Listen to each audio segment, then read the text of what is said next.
Reservoir ప్రాజెక్టుకి ఏదైతే నామకరణం జరిగిందో అది పునఃప్రతిష్ఠించాలి, గౌరవ ముఖ్యమంత్రి గారి దృష్టిలో పెట్టాలి, ఒక మంచి పని మనందరి గారు కలిసి చేయాలి అని ఒక నినాదం నాకు తీసుకొచ్చి గొప్ప పెద్ద అయిన గురుపాటి బుచ్చప్పారావు గారి గురించి ఎప్పుడు నేను చిన్నప్పటి నుంచి విన్నాను.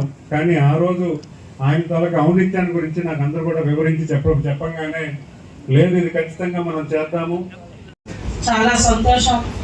మన ఉత్తరాంధ్ర ముద్దు బిడ్డ, రైతు బిడ్డ, చిన్న కుటుంబంలో జన్మించి రాజకీయ విలువలతో రాజకీయాలకే వన్నె తీసుకొచ్చి ఈనాటి మన ఉత్తరాంధ్ర వారి నామకరణంతో మన ఉత్తరాంధ్రకి ఇటువంటి పెద్దలు ఉన్నారా అనే విధంగా బీసీ చిన్న రైతు కుటుంబంలో జన్మించి ఇవాళ మన అందరినీ ఒక ఐక్య వేదికలో పాలు పంచుకునే అవకాశం కల్పించిన మహానుభావుడు, స్వాతంత్ర సమరయోధులు. ఆ మహానుభావుడు స్వతంత్ర రాజకీయాల్లో ఒక శాసనసభ్యులుగా